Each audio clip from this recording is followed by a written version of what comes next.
Gold trusted gold buyers మీరు తాకట్టు పెట్టిన బంగారాన్ని విడిపించి ఈ రోజు ఉన్న మార్కెట్ ధరకు కొనబడును. నేను మాట్లాడేది ప్రముఖ డాన్సర్, ఫోక్ డాన్సర్గా ప్రసిద్ధి చెందినటువంటి జాను లిరి ఎప్పుడైతే ఒక ఫోక్ డాన్సర్ స్థాయి నుంచి డి టైటిల్ విన్నర్ అయిందో, తన జర్నీ, తను ఎంత హార్డ్షిప్స్ చూసింది, లైఫ్లో ఎన్ని ఛాలెంజెస్, స్ట్రగుల్స్ ఫేస్ చేసి ఆ పొజిషన్కి వెళ్ళింది. ఒక విన్నర్ అవ్వడం ఒక రియాలిటీ డాన్స్ షోలో it's not an easy thing. ఏ స్థాయి నుంచి ఏ స్థాయి దాకా అమ్మాయి ఎదిగింది అన్నది ఎవ్వరూ మాట్లాడరు. నోరు తెరిచి డాన్స్ చేస్తోంది. అసలు షూటింగుల కోసం ఊర్లకు ఊర్లు ఇంటిని వదిలేసి తిరుగుతోంది. ఆ బాబుని చూసుకునేవాడు ఎవ్వడూ లేడు. ఇప్పుడు రెండో పెళ్లి చేసుకుంటుందంట. అసలు ఆ అమ్మాయికి ఏం పోయే కాలం వచ్చింది? ఎంతసేపు ఇవే మాట్లాడతారు. ఆ అమ్మాయి స్ట్రగుల్స్ గురించి, ఆ అమ్మాయి ఇవాళ ఈ పొజిషన్లో ఉన్నదాని గురించి ఇన్స్పిరేషనల్గా ఎందుకు మాట్లాడమా అనిపిస్తూ ఉంటుంది. రీసెంట్గా జరిగిన ఒక ఇష్యూకి సంబంధించి తను ఏకంగా చాలా ఎమోషనల్ అవుతూ ఒక వీడియోని రిలీజ్ చేయడం జరిగింది. నన్ను ట్రోల్ చెయ్యకండి, మీరు అనే మాటలకి నేను ఎవరికైనా సరే ఎప్పుడు సూసైడ్ చేసుకోవద్దు అని చెప్పే నేనే డీలా పడిపోయి ఇంకా నేను చచ్చిపోతాను, నా చావుకి కారణం మీరు అనే మాటలే అని ఓపెన్గా ఒక వీడియో చేసి మాట్లాడుతూ ఉంటే అది చూస్తున్న వాళ్ళకి ఒక్కొక్కరికి గుండె తరుక్కుపోయినట్లు అనిపించింది. ఇదే అంశం గురించి responsibility of the society and ఎంత స్ట్రాంగ్గా ఉండాలి ఇలాంటి ఇష్యూస్ని ఫేస్ చేయడానికి, ఇదే అంశం గురించి మనతో మాట్లాడడానికి రజనీ రమ గారు ఉన్నారు, ఫ్యామిలీ కౌన్సిలర్. ఒక్కసారి ఆవిడతో మాట్లాడదాం. మేడం నమస్తే. నమస్తే అమ్మా. ఎలా ఉన్నారు? ఫైన్ అమ్మా. వండర్ఫుల్. నేను కూడా బాగున్నాను మేడం, థ్యాంక్ యూ. చాలా రోజులైంది. ఎగ్జాక్ట్లీ. ఎట్లా చూస్తారు రజనీ గారు ఇదే అంశానికి సంబంధించి? ఒక అమ్మాయిని మానసికంగా ట్రోల్ చేయడం, ట్రోలింగ్, ఈ మీమర్స్ ఈ మధ్య చాలా ఫేమస్ అయిపోతున్నారు. ఏదో కామెడీగా సరదాగా పెడితే నవ్వుకొని వదిలేయడం పక్కన పెట్టి ఏకంగా అమ్మాయి జాను నేను సూసైడ్ చేసుకుంటాను అన్న స్థాయి దాకా ట్రోల్ చేయడం అనేది, అసలు మీరు ఈ ఇష్యూని ఎలా చూస్తారు? ఫస్ట్ ప్రస్తుతం మనకి సొసైటీలో అలా చాలా విషయాలు జరుగుతున్నాయి. అంటే అందరు అమ్మాయిల్లాగానే మిగతా అమ్మాయిలు కూడా ట్రీట్ చేయడం అనేది అలవాటైపోయింది. అంటే కొన్ని గ్రూప్స్ ఉంటాయి ప్రత్యేకంగా, వాళ్ళకి ఏంటంటే చదువుకుందాం, కాలేజీలకు వెళ్దాం, జాబులు చేసుకుందాం, ఒక పద్ధతిగా లైఫ్ లీడ్ చేద్దాం అని అనుకోని గ్రూప్స్ కొన్ని ఉంటాయి. ఖాళీగా కూర్చొని ఇంక ఇదే పని అనమాట. వాటిని చూడడము, కామెంట్స్ పెట్టడం, ట్రోల్స్ చేయడము, అల్లరి చేయడం, ఏడిపించడం, మానసికంగా చిత్రవధ అంటారు కదా, చిత్రవధ, చిత్రహింసలు పెట్టడం. అంటే వాళ్ళకి సరదా, పైశాచికత్వం, అదొక శాడిజం అనమాట. ఒకళ్ళ పర్సనల్ మ్యాటర్స్ మనకెందుకు? ఇప్పుడు కోటాను కోట్ల మంది ఉన్నారు ఈ ప్రపంచంలో, ప్రతి ఒక్కళ్ళ గురించి అవసరమా? మీరేమన్నా సరిగ్గా ఉన్నారా? మీ లైఫ్లో ఏమీ హోల్స్ లేవా? మీకు పొరపాట్లు జరగవా? ఫెయిల్యూర్స్ జరగవా? మీరేమన్నా ఎప్పుడన్నా నలుగురి నోళ్ళల్లో పడి అల్లరి పడలేదా? ఆ బాధ మీకు తెలియదా? మరి ఎదుటి మనిషిని ఎందుకు పనిగట్టుకుని కూర్చుని, దట్టు ఆడపిల్లల్ని ఏడిపించవలసిన అవసరం ఏముంది? ఇప్పుడు తను ఎవరి జోలికి రాలేదు, తను ఒక సెలబ్రిటీ, తన లైన్లో తను ఏదో చేసుకుంటుంది, కష్టపడుతూ చాలా స్టెప్ బై స్టెప్ ఎదుగుతూ వస్తుంది. ఒక నార్మల్ పర్సన్ ఒక స్టెప్ ఇలా వేయాలంటే వస్తుందండి? తను అంత ఫ్లెక్సిబుల్గా చక్కగా ఒక బొమ్మలాగా డ్యాన్స్ చేస్తుంది. తన కెరీర్ కోసం, తన గోల్ కోసం, తన బాబు కోసం చేసుకోనివ్వండి. అవకాశాలు వచ్చాయి, తనకి వెళ్తుంది, మీకేంటి? ఎగ్జాక్ట్లీ. నాకు ఒక పాయింట్ అర్థం కాదు, ఎవరన్నా కెమెరా ముందర హుషారుగా మాట్లాడారనుకోండి, ఆ అమ్మాయి చాలా హైపర్ యాక్టివ్, ఓవర్ యాక్షన్ చేస్తుంది, ఇలా ఎందుకు మాట్లాడతారు? ఒక ఆడపిల్ల అంత కాన్ఫిడెంట్గా నవ్వుతూ బబ్లీగా ఉండకూడదా స్క్రీన్ మీద? ఎందుకు ఉండకూడదు? అయితే వాళ్ళకి తెలియని విషయం ఏంటో చెప్పనా? నేను ఇప్పుడు చెప్తాను. ఇప్పుడు ఒక సింగర్ ఉన్నారు, ఒక డాన్సర్ ఉన్నారు, వాళ్ళు స్థిరంగా నిలబడలేరు, తెలుసా మీకు? వాళ్ళు పాట పాడేటప్పుడు వాళ్ళ హావభావాల కోసం మొహాన్ని కదిలిస్తారు, తర్వాత ఆ ఊపు కోసం బాడీని కొంచెం కదిలిస్తారు. అలాంటిది డాన్సర్స్ అస్సలు నిలబడలేరు. ఏ మాట మాట్లాడినా, ఏ పని చేస్తున్నా వాళ్ళ బాడీ ఊగుతూనే ఉంటుంది. నా అబ్జర్వేషన్ ఏంటంటే వాళ్ళకి ఎప్పుడు డాన్స్ చేసి చేసి చేసి అసలు అది not only dancers and singers అమ్మ, నా ఉద్దేశం ఎవరైనా సరే. అంటే నేను పర్టికులర్గా ఇది చెప్తున్నాను. ఈ అమ్మాయి చెప్పిన తర్వాత నేను అది చెప్తాను. తను మాట్లాడేటప్పుడు కొంచెం ఆ హావభావాలు అనేవి ఉంటాయి. డాన్స్ 24 గంటలు వాళ్ళకి అదే లైఫ్, డాన్స్ చేయడం. సో వాళ్ళకి విడిగా ఎవరితోన్నా మాట్లాడేటప్పుడు కూడా అవే హావభావాలతోటి అలా ఆ ఊపుతోనే మాట్లాడటం అనేది వచ్చేస్తుంది వాళ్ళకి. వాళ్ళ బాడీ లాంగ్వేజ్ అలా ఉంటుంది. ఇంకా పక్కకు వచ్చి మాట్లాడితే వేరే అమ్మాయిలు ఎవరైనా అలా మాట్లాడితే మీరు అన్నట్టు అలా అంటున్నారు, అలా అనాల్సిన అవసరం లేదు. అది తనకిష్టం కావచ్చు, లేకపోతే తనకు అది అలవాటు కావచ్చు, లేకపోతే ఆ హ్యాపీనెస్ కావచ్చు. మీకేంటి బాధ ఏంటి? ఎగ్జాక్ట్లీ కదా, మీ ఇంటి పరువు అనబోయింది అమ్మాయి నవ్వితే? లేదా మీకేమైనా మీ అంటే పర్సనల్ లైఫ్ ఇంకా మనం ఎప్పుడో పాతకాలంలో ఉండిపోయాం. అమ్మాయి యాక్టివ్ గా మాట్లాడకూడదు, అమ్మాయి కొంచెం హుషారుగా కనిపించకూడదు అంటే ఎక్కడ కుదురుతుంది? ఎట్లా నడుస్తుంది అసలు? చాలా అంటే అప్పట్లో ఏదో ఒకటి అనాలని చెప్పి అనేవారు అమ్మాయిల్ని. అదే డల్గా ఉంటే ఎప్పుడు ఏడుపు మొహం పెట్టుకుని కూర్చుంటుంది అని కూడా అనేవారు అప్పట్లో. నవ్వుతుంటేనేమో ఏంటా నవ్వులు, ఆ సౌండ్ చేస్తున్నవడం ఏంటి, ఆ ఈకేకేలేంటి, పక్కపక్కలేంటి అంటారు. మాట్లాడకుండా కూర్చుంటేనేమో నువ్వు డల్గా ఉన్నావు, ఏడుపు మొహం వేసుకుని ఉన్నావు, ఇలా మాట్లాడేవారు. ఇప్పుడు అందులో నుంచి బయటపడాలనే స్ట్రగుల్ కదా ఇప్పుడు అందరు అమ్మాయిలు. ఎగ్జాక్ట్లీ. మరి జాను లిరిని ఎస్పెషల్లీ ఆ అమ్మాయి చిన్న వయసులో పెళ్లి చేసుకోవడం జరిగింది. ఏదో సమ్ పర్సనల్ ప్రాబ్లమ్స్ వాళ్ళిద్దరికి మధ్యలో నచ్చలేదు, విడిపోయారు. ఒకవేళ రేపు ఆ అమ్మాయి ఇంకొక అబ్బాయిని పెళ్లి చేసుకుంటుందో లేకపోతే చేసుకోకుండా ఉంటుందో అది పూర్తిగా తన పర్సనల్ ఇష్యూ. దాని గురించి కూడా జనాలు ట్రోల్ చేసి ఆ అమ్మాయి జీవితంలో ఏం జరుగుతుంది అని వీళ్ళెవరు మాట్లాడడానికి? అంటే ఇప్పుడు అలాగే ఉన్నారు. డి టైటిల్ విన్ అయింది కదా, కసి అక్కసు. ఇప్పుడు ఎవరో అక్కర్లేదండి. ఇప్పుడు ఒక టాక్ నేను కొత్తగా విన్నాను. అందులో ఉన్న వాళ్ళే వేరే వేరే ఫోన్లతోటి కింద ట్రోల్ చేయడం, కామెంట్స్ పెట్టడము, అందులో ఉన్న వాళ్ళే. అయ్యో, ఇది కొత్త విషయం నేను విన్నది. బయట వాళ్ళు ఇప్పుడు నేను ఇందాక చెప్పినట్టు బయట వాళ్ళు కాకపోవచ్చు, వేరే వేరే ఫోన్ నెంబర్స్ తోటి వీళ్ళే అలా చేయొచ్చు. ఏంటంటే తను విన్ అయింది, మిగతా వాళ్ళకి లేదు. అంటే ఈర్ష్య, అసూయ, ద్వేషం, కసి, లోపల రివెంజ్ ఇవన్నీ వచ్చేస్తాయి. అంటే ఈ అమ్మాయిని ఏడిపించాలి ఎట్లయినా, అది కూడా ఒకలాంటి రివెంజే. అవతల వాళ్ళు ఏడుస్తుంటే అమ్మాయి మన పగ చల్లారింది. అసలు ఎందుకు వస్తుంది అమ్మ అట్లాంటి నేచర్? భరించలేని తన అసమర్థతని, తన ఓటమిని ఒప్పుకోలేక ఇలా చేస్తారనమాట. వాళ్ళే బయటకు వచ్చి ఇలా చేస్తారు అనేది కూడా వింటున్నాను నేను ఈ మధ్య. అంటే ఇలా కూడా ఉంటుందా? Oh my god.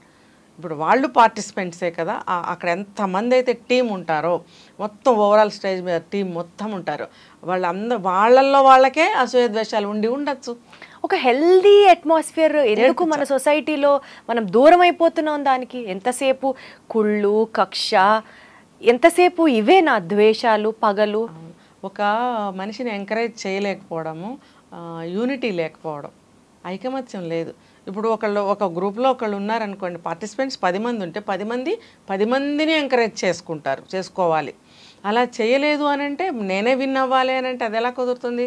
ఇప్పుడు ప్రతి ఒక్కళ్ళని ఎంకరేజ్ చేసుకుంటేనే స్టేజ్ మీద వాళ్ళు పెర్ఫార్మెన్స్ బాగా ఇవ్వగలుగుతారు. దానికి ఐకమత్యం అని కూడా అనుకోవచ్చు. ఈ రెండు లేవు వాళ్ళ దగ్గర. ఇప్పుడు అందుకనే కదా ఇండియాని బ్రిటిష్ వాళ్ళు ఎన్ని వందల సంవత్సరాలు ఎందుకు పరిపాలించారు? మనలో మనకి యూనిటీ లేకపోవడం వల్ల. ఎగ్జాక్ట్లీ. మనలో మనకి ఒక ఏమంటారు, ఎంకరేజ్ చేసే ఒక తత్వం లేకపోవడం. యాక్చువల్గా ఇవాళ జరిగిన ఈ అంశం జానుకు సంబంధించి కాబట్టి మనం ఆ అమ్మాయి పేరు పెట్టుకొని మాట్లాడుతున్నాం. సమాజంలో ఆడపిల్లలకి ఇలాంటివి బోలెడు, లేకపోతే బయటికి మీడియా ముందుకు రాలేని ఎన్నో ట్రోలింగ్ స్టోరీస్ కి బాధపడి బలైన వాళ్ళు చాలా చాలా మంది ఉన్నారు. వాళ్ళు సెలబ్రిటీలే అవ్వక్కర్లేదు. ఏమనుకోపోతే మీకు లేరా నాకు లేరా బయట. ఎగ్జాక్ట్లీ. ఎవరినో గురించి మాట్లాడుకోవాల్సిన అవసరం లేదు. అంతే. ప్రతి మనిషి వెనకాల పైకి నవ్వుతారు, లోపల అన్ని భావాలు ఉంటాయి. వేరే వేరే వాళ్ళతో కలిసి ఆ రకమైనటువంటి కామెంట్స్ కూడా చేస్తారు ప్రతి వాళ్ళు. ఎందుకంటే అసూయ అండి, కేవలం అసూయ. మనకి లేనిది వాళ్ళకు ఉన్నది, వాళ్ళకి అవన్నీ ఉన్నాయి కాబట్టి భరించలేని తను. అంతేగాని ఎంకరేజ్ చేద్దాం. మనలో అంతమంది ఉంటారు, అంతమందిలో 2-3 పైకి వస్తారు, 2-3కి అవకాశాలు వస్తాయి, 2-3కి ఆ టాలెంట్స్ ఉంటాయి. వాళ్ళకి ఆ స్థాయికి వెళ్ళడానికి ప్రయత్నం చేయాలి. దాని వెనక ఎంత స్ట్రగుల్, ఎంత కష్టం ఉంటుందండి.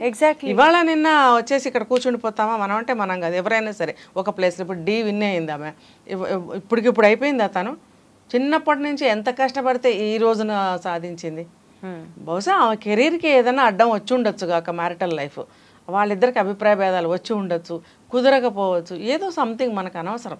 ఇప్పుడు వాళ్ళిద్దరికి అభిప్రాయ భేదాలు వచ్చి ఉండవచ్చు, వాళ్ళిద్దరికి కుదరలేదు మీరు అన్నట్లు విడిపోయి ఉండొచ్చు, మనకు అనవసరం. రేపు అమ్మాయి ఇంకొక అబ్బాయిని పెళ్లి చేసుకున్నా కూడా మనకేంటి నష్టం? ఇప్పుడు ఎంతమంది చేసుకోవట్లేదు? 2 పెళ్ళిళ్ళు, 3 పెళ్ళిళ్ళు, 5 పెళ్ళిళ్ళు అవసరమా వీళ్ళకి? ఏం లేదు, జస్ట్ టైం పాస్. నేను చెప్పినట్టు అది కూడా ఒక రీజన్. వాళ్ళల్లో వాళ్ళే భరించలేక ఈ రకంగా అమ్మాయిని బయటకు లాగడం, ఏడిపించడం. ఇప్పుడు పెద్ద గొప్ప నువ్వు సాధించావు. ధైర్యంగా సొసైటీకి, మహిళలకి ఎస్పెషల్లీ మీరు ఒక పాయింట్ చెప్పండి. నిజంగా ఆ అమ్మాయికి ఫస్ట్ మ్యారేజ్ వర్కౌట్ అవ్వలేదు, అన్ఫార్చునేట్లీ దురదృష్టవశాత్తు వర్కౌట్ అవ్వలేదు. ఏ అమ్మాయి రెండో పెళ్లి చేసుకోకూడదా? ఎందుకు చేసుకోకూడదు? ఎంతమంది చేసుకోవట్లేదండి. అది వాళ్ళకి సెట్ అయ్యి, ఇప్పుడు నేను చాలా వీడియోల్లో చెప్పాను, ఒక ఫస్ట్ హస్బెండ్తో కానీ వైఫ్తో కానీ సెట్ అవ్వనప్పుడు, అడ్జస్ట్ అవ్వలేనప్పుడు సెకండ్ వాళ్ళ దగ్గర అడ్జస్ట్ అవ్వగలుగుతారా అనేది ఒక క్వశ్చన్ ఉండింది. ఇప్పుడు పరిస్థితులు చూస్తుంటే మేబీ అడ్జస్ట్ అవ్వచ్చు, వాళ్ళు కుదరచ్చు, వాళ్ళతో కుదరంది వీళ్ళతో కుదరచ్చు, వీళ్ళిద్దరు మనస్తత్వాలు ఒకటిగా ఉండొచ్చు కదా, అభిప్రాయాలు ఒకటై ఉండొచ్చు, వీళ్ళిద్దరికి ఒకళ్ళ పనులు ఒకళ్ళకి, ఒకళ్ళ ఇష్టాలు ఒకళ్ళకి నచ్చి ఉండొచ్చు, తప్పేమీ లేదు, అలా చేసుకోవచ్చు. ఎందుకు చేసుకోకూడదు? మనం ఎవరో చేసుకోవచ్చు చేసుకోకూడదని మనం చెప్పేవరకు ఎవరు ఆగుతున్నారు? అందరూ చేసుకుంటున్నారుగా, అమ్మాయిలు చేసుకుంటున్నారు, అబ్బాయిలు చేసుకుంటున్నారు. సెలబ్రిటీ కాబట్టి ఆ పిక్చర్ స్క్రీన్ మీదకి వస్తుంది కాబట్టి 10 మంది మాట్లాడుతున్నారు తప్ప అంటారు. ఇంకో పాత సామెత చెప్తారు, కాయలు ఉన్న చెట్టుగా రాళ్ళు వేసి కొడతారు అని. ఆ కాయ కోసం అంటే కాయ కోసం రాళ్ళు వేయటం వేరు, ఈ ఏడిపించడం కోసం రాయి వేస్తున్నారు. నేను ఒకటే ప్రశ్న వేస్తాను, ఒకటి ఏంటంటే, ఏ తప్పు చెయ్యని వాళ్ళు ముందు రాయి వేసరండి. ఈ ప్రపంచంలో తప్పు చేయని జీవి ఉందా? ఏ జీవైనా, మన మనుషులం కాబట్టి మనుషుల గురించి మాట్లాడుకుందాం, ఏ మనిషి అయినా తప్పు చెయ్యకపోతే తప్పు చేసిన వాళ్ళ మీద రాయి విసరండి, ముందు రాయి విసరండి. ఫస్ట్ ఎవరైతే తప్పు చేయలేదో వాళ్ళు ముందుగా రాయి విసరండి. ఒక్క రాయి కూడా పడదు అప్పుడు. అదే నేనంటున్నా, ఏ తప్పు చేయని వాడు ముందుగా రాయి విసరండి తప్పు చేసిన వాళ్ళ మీద. ఎగ్జాక్ట్లీ, ఈ సవాల్ నేను సమాజానికి విసురుతున్నాను. బాగా చెప్పారు. అసలు అప్పుడు ఒక్క రాయి కూడా పడదు, ఎవరి మీద పడదు. ఎవరి కింద తప్పులు లేవండి. తప్పు కావాలని చెయ్యకపోయినా జీవితంలో తప్పులు పొరపాట్లు జరగవండి. జరిగినప్పుడు సరి చేసుకుంటూ ముందుకు వెళ్ళొద్దా చెప్పండి. ఈ అమ్మాయి బాగా డాన్స్ నేర్చుకుంది, విన్ అయ్యింది, ఆమె లైఫ్ ఆమె ముందుకు తీసుకెళ్తుంది, బాబుని దగ్గర పెట్టుకుంది కదా. ఎగ్జాక్ట్లీ, బాబు కోసమే, ఆ బాబుని బాగా చూసుకోవడం కోసమే నేను అన్ని షోస్ చేస్తున్నాను, అంత హార్డ్ వర్క్ చేస్తున్నాను పాపం ధైర్యంగా చెప్తోంది ఆ అమ్మాయి. వాళ్ళ లైఫ్లో అడ్జస్ట్మెంట్ లేకపోయింది. ఇప్పుడు ఆ అమ్మాయి హస్బెండ్, నేను అనొచ్చోలేదో, అతను కూడా బాధపడుతున్నాడు.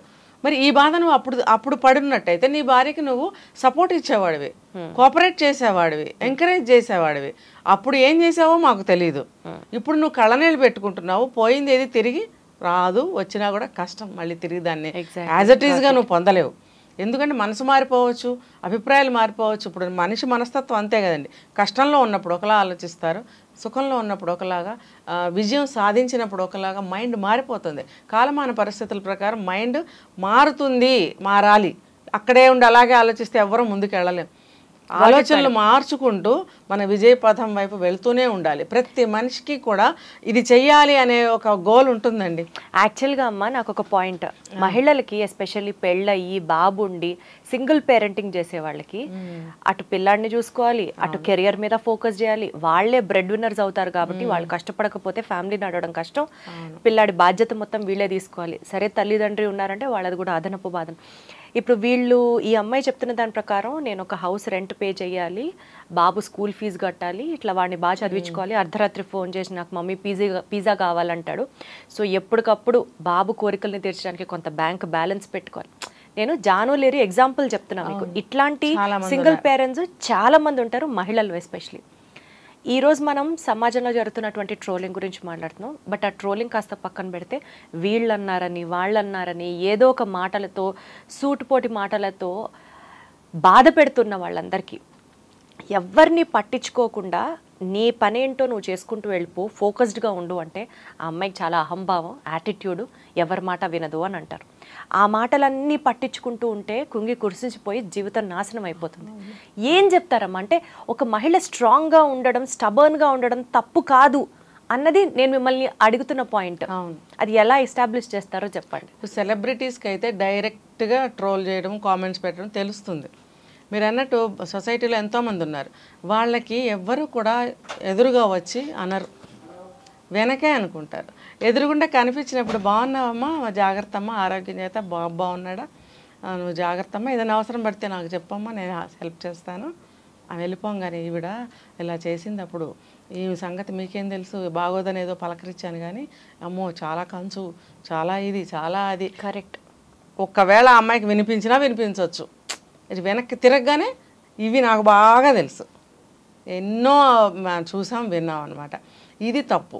అంటే ఇది ఒకలాగా వెన్నుపోటు లాంటిది. ఎగ్జాక్ట్లీ. కాబట్టి ఇవన్నీ నా వెనక అనుకుంటారు అనేది మనకు తెలుస్తుంది. తెలిసినప్పుడు మనం లెక్క చేయాల్సిన అవసరమే లేదు. నీకు ఇప్పుడు వాళ్ళు అడిగారని చెప్పి నువ్వేదో హెల్ప్ అడుగు చేస్తారేమో. అమ్మ మా ఆయన ఇంట్లో లేడు, లేకపోతే మా అబ్బాయి ఇంట్లో లేడు, వచ్చాక చెప్తానే. సరే నిజమే, వచ్చిన తర్వాత చెప్తుందేమో ఎదురు చూస్తే ఫోన్ చేయరు, తలుపు కొట్టి అడగరు, మళ్ళీ ఫోన్ చేస్తే ఫోన్ ఎత్తారు. మరి నువ్వు ఎందుకన్నావు? కంటి తుడుపా? నేనేం కన్నీళ్ళు గార్చట్లేదే, ఎందుకు నువ్వు కంటి తుడుపు మాటలు మాట్లాడాలి? నేను నిజంగా నీ దగ్గరకు వచ్చి నేను కన్నీళ్ళు గార్చి నేను అడిగితే నువ్వు అలాగ ఓదార్చు. అలాంటిదేమీ కూడా లేదుగా ఇక్కడ. నువ్వు పనిగట్టుకుని వచ్చి నేను హెల్ప్ చేస్తాను అన్నప్పుడు ఏదో ఒక చిన్న ఆశ కలుగుతుంది అవతల వాళ్ళకి. ఎప్పుడైనా ఎమర్జెన్సీలు అడిగితే ఇది రిజల్ట్ ఇలా వస్తుంది. జరగదండి, కావాలని టెస్ట్ చేసుకోండి. ఎక్కడో బాగా అంటుకుపోతే స్నేహాలు తప్ప మనం చెప్పలేను. మామూలుగా అయితే సో మెంటల్గా స్ట్రాంగ్గా ఉండాలంటే ఏం చేయాలి? అసలు లెక్క చేయకూడదండి. ఇప్పుడు నీ బరువు నీది, నీ బాధ నీది. నువ్వు ఒక్కదానివే కూర్చుని ఏడ్చినప్పుడు నీ కన్నీళ్ళు తుడిచేవాళ్ళు ఉండరు, ధైర్యం చెప్పేవాళ్ళు ఉండరు. నీకుగా నువ్వు స్టెప్ తీసుకుని నువ్వు ముందుకు వెళ్తున్నప్పుడు నువ్వు గో హెడ్. That's it. నేను ఇంకొకటి చెప్తా, స్వయం నిర్ణయం అనేది బెస్ట్. ఎవరిని అడగాల్సిన అవసరం లేదు. నీ ఏజ్కి నీకున్న ప్రాబ్లమ్స్కి నీ ప్రాబ్లం ఏంటో నీకే తెలుసు కాబట్టి, దానివల్ల నువ్వు ఎంత స్ట్రగుల్ అవుతున్నావో సఫర్ అవుతున్నావు అనేది నీకే తెలుసు కాబట్టి ఏం చేస్తే బాగుంటుంది అనేది నీకే తెలియాలి. పర్ఫెక్ట్. నువ్వే తీసుకోవాలి నిర్ణయం. రైట్. ఇంకెవరిని తీసుకోవాల్సిన అవసరం లేదు. ఒకవేళ నీ పాప బాబు పక్కన పెరిగి పెద్దవాళ్ళు అయితే వాళ్ళని అడగచ్చు. ఇద్దరు సమస్య ఒక ఇంట్లోనే ఉంటారు కాబట్టి సమస్య ఒకటే కాబట్టి మీరిద్దరూ కలిసి ఆలోచించుకోవచ్చు. కానీ వేరెవరిని అడగాల్సిన అవసరం లేదు. ఈవెన్ తల్లిని అడగాల్సిన అవసరం కూడా లేదు. ఆవిడకేం తెలుసు? అమ్మ నా కూతురు ఇలా ఉండిపోయింది, అమ్మ పెళ్లి చేసుకోవే అని అనొచ్చు. ఆవిడ ఆ రందిలో ఉండొచ్చు. ఆవిడకి అద్దప్ప ఏం అర్థం కాదు. Got it. ఇప్పుడు సమస్య అది కాదు కదా. ఆ సమస్యలో నుంచి బయటపడి ఇంకొక దారిలో వెళ్తున్నప్పుడు మళ్ళీ అదే తిరిగి వచ్చినప్పుడు ఆవిడ రిసీవ్ చేసుకోవాల్సిన అవసరం లేదు. అలాంటి మదర్సు అలాంటి సలహాలే ఇస్తారు. పెళ్ళి కాకపోతే ఇంకొకటి అదే లెవెల్లో ఇస్తుంటారు సలహాలు. అంటే డిగ్రేడ్ చేస్తూ, వెనక్కి లాగుతూ, పిరికి పాలు పోస్తూ, అమ్మో జాగ్రత్త, అటెళ్ళకో ఇటెళ్ళకో, వాళ్ళతో మాట్లాడుకో, అమ్మ జాగ్రత్త, ఏదైనా అవసరమైతే వాళ్ళ హెల్ప్ తీసుకో. ఇవన్నీ అవసరం లేదండి. ఇంత తెగించి నువ్వు కాలు బయట పెట్టినప్పుడు ఒంటరిగానే నువ్వు వెళ్ళడానికి ట్రై చేయాలి. ఆ రకమైన ధైర్యాన్ని నువ్వు తెచ్చుకునే ప్రయత్నం చేయాలి. తెచ్చుకున్న ధైర్యాన్నితో ముందుకు వెళ్ళటం మొదలు పెట్టాలి. Wonderful ma'am, thank you so much. So Janu, ఎంతమంది మిమ్మల్ని డిసప్పాయింట్ చేసినా లేకపోతే మిమ్మల్ని డిప్రెస్ చేసేలాగా మాటలన్నా మీరు చాలా చాలా చాలా స్ట్రాంగ్. అంతే స్ట్రెంగ్త్తో, అంతే ఎబిలిటీతో మీ గోలు, మీ కెరీరు, మీ ఫ్యూచర్ మీద ఫోకస్ పెట్టండి. మిగిలినవన్నీ వదిలేసేయండి.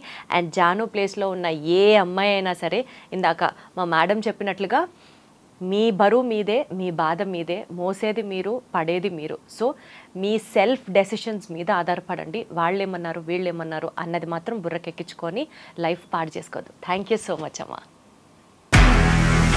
నిజంగా ప్రస్తుతం ఉన్నటువంటి సమాజం దేనికి ప్రయారిటీ ఇస్తుంది?